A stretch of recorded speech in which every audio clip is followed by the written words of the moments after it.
Canada वाला pizza उज्जा खाने वाला गुरुद्वारा का आके हलवा खाया, कड़ा प्रसाद खाया, पराठा खाया, कहा सो spicy without any cost, so gentleman come in my country.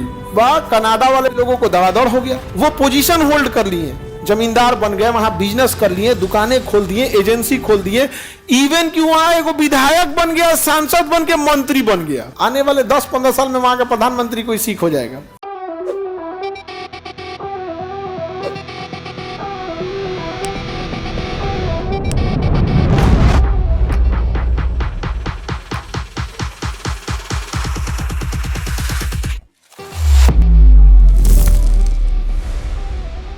दुनिया का सबसे बड़ा देश रूस, रूस के बाद कनाडा। बताइए सबसे लंबी समुद्री सीमा किसकी है? अर्जेंटीना की है। किसकी है? अर्जेंटीना की है। सबसे बड़ी समुद्री सीमा कनाडा की है। सबसे बड़ी समुद्री सीमा कनाडा, क्योंकि बड़ी ज्यादा ऐसे ऐसे ऐसे गोल गोल करके समुद्री सीमा बड़ी लंबा है, इसे देख रहे हो, कनाडा की समुद्री सीमा।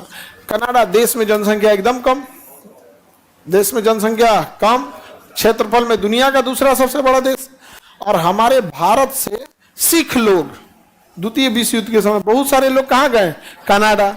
और कनाडा गए तो जनसंख्या वहां थी नहीं, और ये लोग थे मेहनती, तो मेहनत के दम पर इन्होंने अपना बिजनेस किया, दुकान किए, सब कुछ किया। ये लोग पंजाबी तो मेहनती होते ही हैं सिख लोग, और वहाँ ईमानदारी में इन लोग कोई बेईमानी ये नहीं कि कहीं से लूट ले। इन लोग के गुरुद्वारा में खुदे खाना मिलते रहता है, तो समाज की भी सेवा किए, गुरुद्वारा वहाँ भी चलाएं। वहाँ के लोग कनाडा वाला पिज्जा उज्जा खाने वाला गुरुद्वारा का आके हलवा खाया, कड़ा प्रसाद खाया, पराठा खाया, कहा सो spicy without any cost, so gentleman come in my country. वाह, कनाडा वाले लोगों को धड़ाधड़ हो गया। मुसलमानों को कमाने के लिए सऊदी अरब दिख गया, मुसलमानों को कमाने के लिए क्या दिख गया? सऊदी अरब दिख गया। पर मुसलमानों में क्या है ना कि उनको पैसा आ रहा है ना, तो फिर वो एजुकेशन पे अगली पीढ़ी पे ध्यान देते हैं। सऊदी अरब में भी बड़ी संख्या में मुस्लिम कमाने गए, लेकिन किसी पोजीशन को होल्ड करके नहीं बैठे हैं। सिख जब भारत से कनाडा गए तो मुसलमानों की तरह जाके नहीं बैठ गए वहां पे, वो पोजीशन होल्ड कर लिए, जमींदार बन गए, वहां बिजनेस कर लिए, दुकानें खोल दिए, एजेंसी खोल दिए, इवन कि वहां एक विधायक बन गया, सांसद बन के मंत्री बन गया। आज सिखों के सपोर्ट के बिना कनाडा में सरकार नहीं बन सकती है। सिखों का वहां पे कितना बड़ा वर्चस्व हो गया, सोचिए। हो गया कि नहीं हो गया? पढ़े लिखे भी थे, अब कनाडा वो पढ़ने भी चले गए, सब कुछ चले गए यहाँ पर। आज कनाडा में बड़ी संख्या किसकी है? सिख लोगों की है। समझ आ गया कि नहीं आ गया? कहाँ पे? कनाडा में। और कनाडा में नहीं, कनाडा में अंग्रेजी के बाद पंजाबी बोली जाती है। कनाडा में अंग्रेजी के बाद क्या बोली जाती है? पंजाबी बोली जाती है। आगे बढ़िए। वहां ट्रक ड्राइवर से लेके ढाबा, रेस्टोरेंट, सब चीज कौन बना दिए? विधायक बन गए सब 8-10 ठो, मंत्री, सांसद, सब हो गया। और तुमको बताते ना, आने वाले 10-15 साल में वहां का प्रधानमंत्री कोई सिख हो जाएगा। गठबंधन की सरकार बनेगी और कोई ना कोई क्या बन जाएगा? सिख। ये एक जस्टिन ट्रूडो देखना ना, इंडिया के खिलाफ खूब बोलता था, ताकि वहां रह रहे कुछ सिख जो खालिस्तान समर्थित है, सब नहीं, कुछ सिख भाई, सारे नहीं, कुछ, ज्यादातर सिखों ने बहुत अच्छा काम किया, लेकिन कुछ लोग खालिस्तान समर्थित हैं। तो ये कनाडा का प्रधानमंत्री सोचा कि इनका हम समर्थन कर देते हैं, भारत से रिश्ता खराबी करने में क्या जाता है, हमारी तो सरकार बन जाएगी।